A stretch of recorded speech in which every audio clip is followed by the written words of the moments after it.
My name is Mr. O.G.B. Welcome at For 7 News.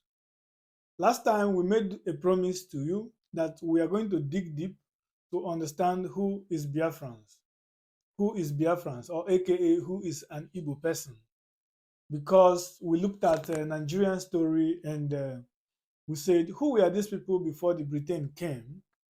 And you know that Igbos are the most hated people by the British in Africa, because history stated that they resisted the British with all their strength. They nearly conquered the British. That is, they nearly stopped Britain from colonizing her. But Britain succeeded by capturing all her neighbors. So it became almost very easy for her to conquer Biafra, Igbo people. Now, where are the Igbos located? Where can Igbos be seen? Yes, Igbos can be seen all over the world today. In almost in every country around the world, you will see the people called the Nigerians. But if you do normal research on them, you will find out that if there is 10 Nigerians, almost 8 of them are Igbos. So that is why we say that Igbos can be seen all over the world today. Now, Igbos dominated a place called Nigeria in the eastern part of Nigeria. Nigeria is located in West Africa. Now, Igbos also can be seen in Cuba, in Haiti, in Jamaica. In fact, anywhere there is black community in all those Caribbean, they can be largely seen there. A lot of them have carried out their DNA test, and it was confirmed that almost majority are Igbos. Igbo people are very hardworking people, very intelligent in thinking and in God gift, naturally intelligent.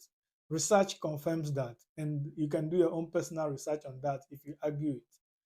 Second, Igbos can also be seen in every part of Nigeria, but the place they dominate the mostly in Nigeria is in the east.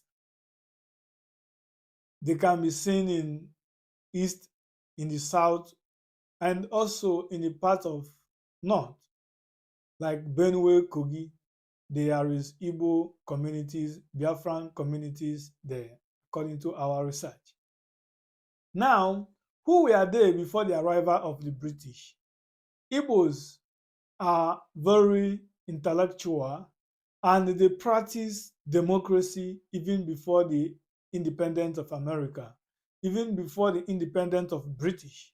Research confirmed that Igbo is the most oldest, they are the oldest democracy in this world. That is why it was very difficult for Britain to conquer her. Very, very, very difficult for Britain to conquer her. When British arrived in the East, they call it Southern Protectorate. When the British arrived there, Igbos have already organized themselves. They have centralized the power, separated the power to individual states, individual communities. In Igbo land, power is being shared. Nobody has final say. Final say is based on the tradition and belief of the common community.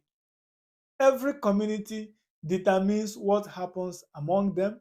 Every community determines the kind of government to practice. Every community determines the kind of tradition to practice. Every community takes their own, defend themselves. In a community in Igbo land, in ancient Igbo, before the arrival of Britain, there is nothing like king. What they what can be seen is something like the titled men, the elders. The oldest person in the community is a strong government, almost like the head of the government. And also the chief priest, because in that part of the world, every community, every state per se, has a deity. And their chief priest is also part of the government. He is spiritual head, director, spiritual director, and plays a role in bringing peace in the community as well. He can be consulted in a difficult time.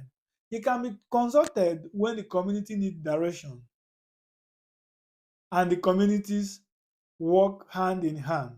There is elders council, Nze na ndị ọzọ. These are the people that makes law for the people. There is also what is called Umuada, is another form of government.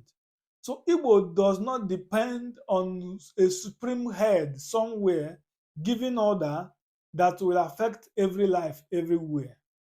Yes, in a time of difficulty or in a time when the people need to do something significant, something that is very strong, they know how to communicate by the elders communicating among themselves and releasing the message to the community, and the community will carry out the function.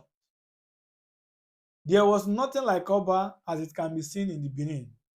Like Igbo people believe that a human being should be able to think for him or herself.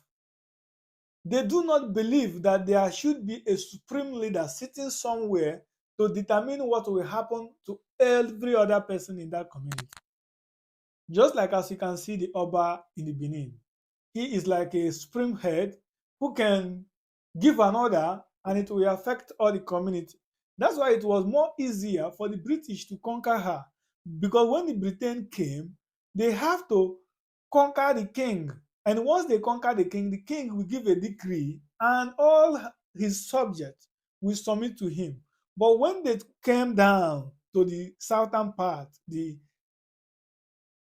Biafran side, it wasn't so. When they conquered, for example, when they conquered Imo, Abia resisted because Abia have her own government. She has authority not to obey what happened in the Imo. When they conquered Abia, Anambra resisted. I'm just using these names as example. There was nothing like Anambra, all these names then. When they conquered Anambra, Enugu resisted. So it became almost impossible for her to conquer the Igbos. And when finally they succeeded, they see these people as a threat to their plan.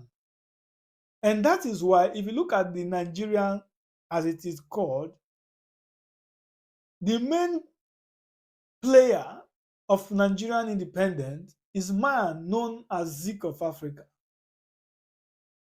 But Zik played all the role he played to make sure that Nigerians succeed to gain her independence.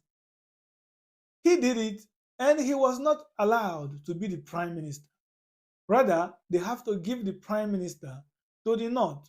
Perhaps some say because the North didn't want to be, they say they are not ready to be independent at the moment. That is in the 1960s.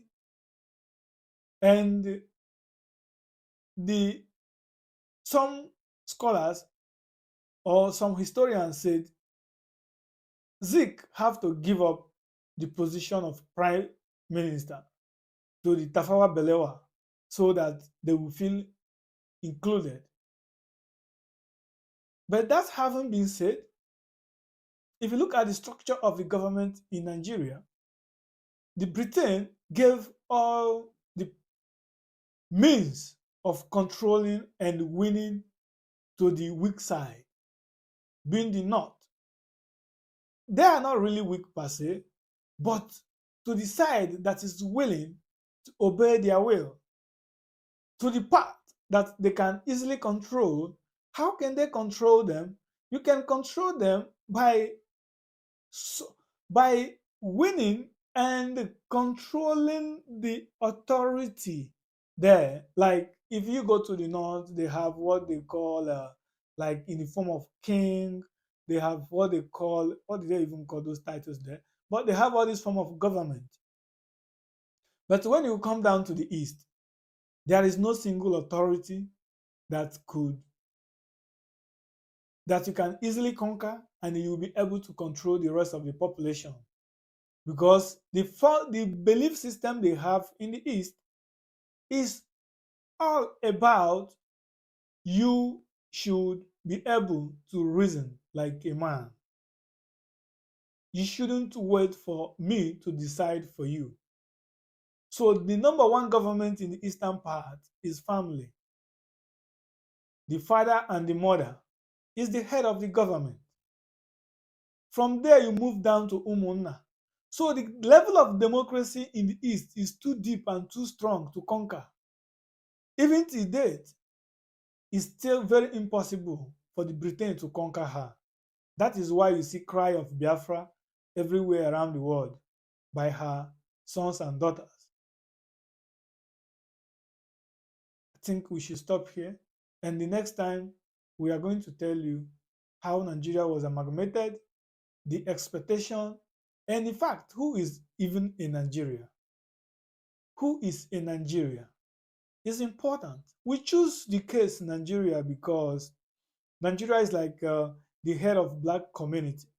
If people, almost 90% of black community, both outside Africa and in Africa, believe that if Nigeria can get it well, every other state will follow. But I dare to disagree with them. I've been on the opposing side because I believe that Kenya, for example, is a country that have her own sovereignty and controls her security and her economy. So there is no way for you to wait for Nigeria. In Asia, for example, development started in Japan and China picked up, and the rest of the Asian tigers followed. So you don't need to wait for me. You've got to move on. You've got to move on. America have not they have a Canada and the United States doing so well, but the rest of the states are not. In Europe, the largest economy there you can see is Britain, Germany, France, but not all are as rich as these people. You don't need to wait for me. If you look at Rwanda now, Rwanda is doing wonderful job. Yes, there is a complaint that the